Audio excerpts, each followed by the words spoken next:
Advogado, eu sei que um dos maiores problemas que você está passando nesse momento dentro da advocacia é entender como prospectar clientes sem cair na mercantilização ou na captação vedados pela OAB. O fato é que, quando a gente está falando sobre marketing, seja convencional, seja jurídico, existe uma premissa a qual a gente não pode deixar passar em branco se a gente quiser realmente atrair os nossos clientes pela internet. E eu estou falando de você entender com quem você está falando. Quem é o seu cliente ideal, quem é o seu avatar, quem é a sua persona, enfim, independente da forma como você for chamar, você precisa entender qual é o problema que você resolve do seu cliente. Quem é o seu cliente, o que que ele busca na internet e o que que vai fazer com que você conecte com ele. Ainda mais quando a gente está falando de redes sociais, aonde a gente precisa socializar para gerar uma conexão e trazer um conteúdo de valor para aquelas pessoas que estão nos assistindo e fazer com que possivelmente ela venha assinar um contrato com você dentro do escritório. E para te dar um exemplo, eu quero te falar a respeito dos grandes perfis que já conseguiram entender que a forma de você atrair cliente é nichando a sua área de atuação. A gente chama de marketing de nicho, ou seja, eu vou trazer como exemplo aqui uma advogada que trabalha na área trabalhista e ela atua diretamente para supermercados.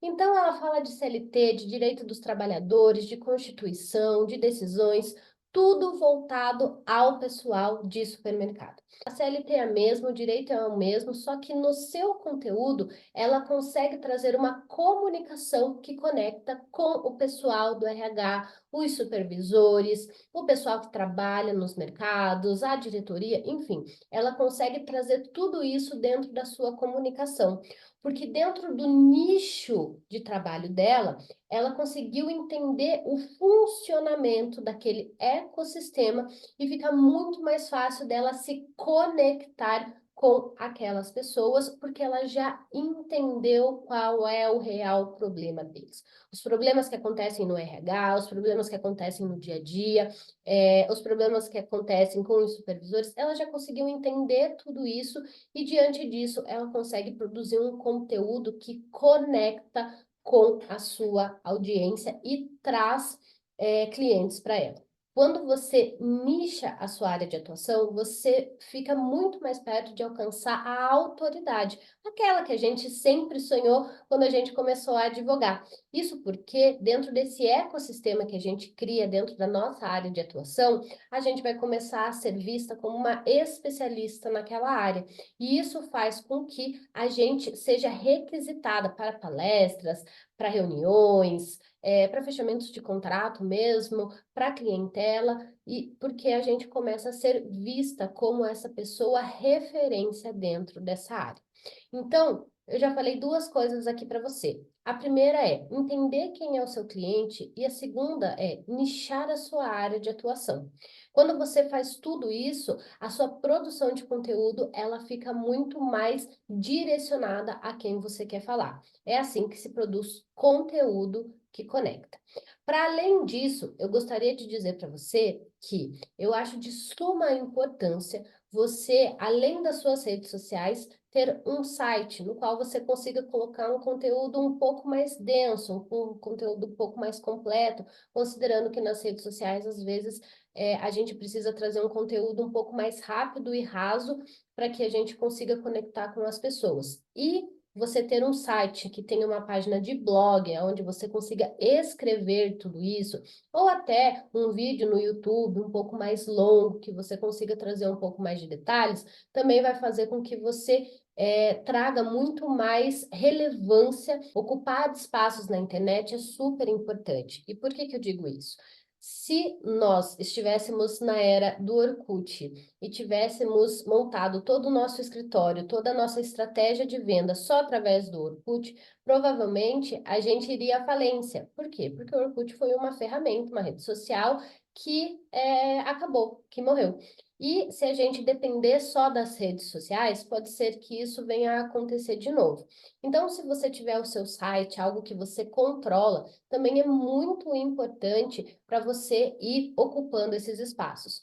Outras plataformas você também pode usar, só que a gente precisa entender onde está o nosso público. Por exemplo, se você trabalha com o pessoal 50 mais, 60 mais, pode ser que os seus clientes estejam efetivamente lá no Facebook. Como se você trabalha com o pessoal mais ligada à área comercial, pode ser que esse pessoal esteja lá no LinkedIn. Agora, se você trabalha com o pessoal ali do 20 mais, com direito digital, de repente, pode ser que o seu cliente esteja efetivamente lá no TikTok. Então, a gente precisa ter essa percepção dos lugares nos quais a gente precisa estar, onde estão os nossos clientes. E eu vou te trazer um exemplo aqui. Digamos que você é uma advogada de direito médico. Eu vou trazer o direito médico para ficar bem reforçado na sua cabeça, certo? Você pode ser uma advogada para o hospital, você pode ser uma advogada para o médico, você pode ser uma advogada para o paciente. Então, vamos lá. Aconteceu o seguinte caso. Entraram para fazer uma cirurgia, o médico errou e a cirurgia não deu certo.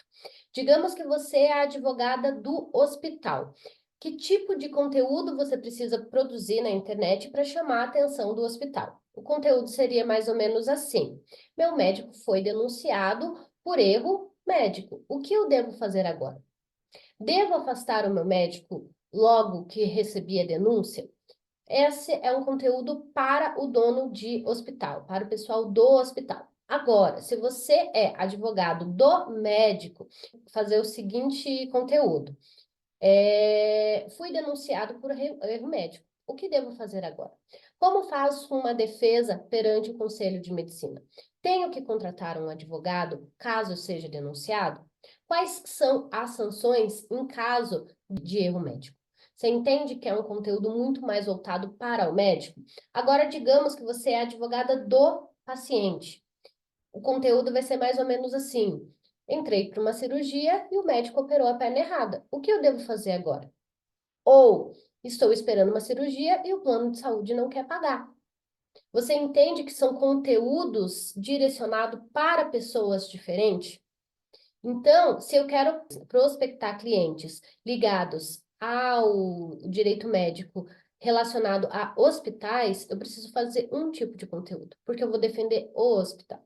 Agora, se eu quero defender o médico, é outro tipo de conteúdo. E se eu quero defender o paciente, é outro tipo de conteúdo. E tem mais um outro tipo de conteúdo que é o técnico, que é esse que a gente faz, né, no nosso dia a dia, que é voltado para outros advogados. Ou seja, se você quiser dar um curso, montar um curso de direito médico e vender este curso para advogados, aí sim você vai falar de lei, de jurisprudência, de processo, de procedimento, de coisas que interessam aos advogados. Porque tudo isso que eu te falei agora, lei, jurisprudência, processo, tudo isso é ferramenta do advogado. O teu cliente, ele não quer saber qual é o nome da ação que você vai usar para entrar com o processo dele. Ele quer saber se vai dar certo, quanto tempo vai demorar, quanto que vai custar, qual que é a chance, o que que pode acontecer lá na frente, o que que pode dar certo, o que que pode dar de errado. É isso que o teu cliente ele precisa saber. É lógico que depois, numa consulta, você vai aprofundar isso com ele. Mas ali, num primeiro conteúdo, já que a gente está falando de marketing jurídico, você precisa trazer algo que seja realmente relevante e que gere valor para o seu cliente, certo? Então, existe essa diferenciação de com quem a gente está falando, porque assim a gente consegue direcionar a nossa comunicação, tá? Lembrando que entender quem é o seu cliente é de fato pesquisar, né? Então você vai determinar qual é a sua área, você vai nichar essa sua área, você vai entender quem é esse seu cliente, você vai entender o que esse cliente quer e a partir disso você vai produzir conteúdo. Talvez não seja no primeiro conteúdo que você já vá conseguir trazer clientes para você, mas quando você começa a insistir nisso e as pessoas começam a te reconhecer, primeiro, você sai dessa advocacia de equilibrar os seus pratinhos ali, né? Tendo que fazer várias ações em diversas áreas, porque você começa a realmente ser vista como uma autoridade naquilo que você está fazendo, certo? Entender todo esse ecossistema que você vai criar é muito importante, porque tem mais uma coisa. Digamos então que a internet também acabe, Dani, a internet acabou também. Então o meu site já não tem mais, a rede social não tem mais, o que que eu faço? Se você é essa advogada de direito médico, quais são os lugares que você precisa frequentar? Se você advoga para hospital, você não tem que estar lá nesses congressos, nessas palestras, andando por esses locais, conversando com essas pessoas, se inteirando dessas pessoas, entendendo o que que é um conselho de medicina, quem que trabalha lá, como que funciona o processo de cabo a rabo, quem julga isso lá dentro, quais são os procedimentos, quais são os pormenores, coisas que podem ou não podem acontecer. Então, você estando nesses lugares, conhecendo essas pessoas, você cria o seu ecossistema. E eu quero que você aplique isso para dentro da sua área. É assim que a gente consegue ter uma advocacia efetiva e combativa. É assim que a gente começa a ganhar visibilidade dentro da nossa área de atuação, e é assim que a gente começa a conseguir, de repente, até mudar algumas coisas que a gente entende que não está dando certo. Quando a nossa opinião ela é julgada como relevante, quando chamam a gente para opinar a respeito do andamento de algumas coisas. Então, quando você se tornar essa pessoa que tem uma opinião relevante para esse ecossistema que você criou dentro da sua área jurídica, assim, você pode perceber que o reconhecimento ele vai vir junto, tá bom? Eu espero que você tenha gostado dessa aula. Meu nome é Daniele, eu sou advogada, também ajudo no desenvolvimento de carreiras através de estratégias de crescimento dentro da carreira jurídica, para a gente entender qual é o seu nicho, em que área você vai atuar, como que você vai criar esse ecossistema, o que que você precisa fazer dentro desse ecossistema para você ser reconhecida dentro da sua área. Mas eu espero que com esse vídeo aqui você já consiga entender algumas coisas e comece a aplicar. Qualquer coisa me procura lá nas redes sociais, é dani.tucunduva, Tucunduva, me procure e a gente vai conversar, tá bom? Muito obrigada e a gente se vê na próxima.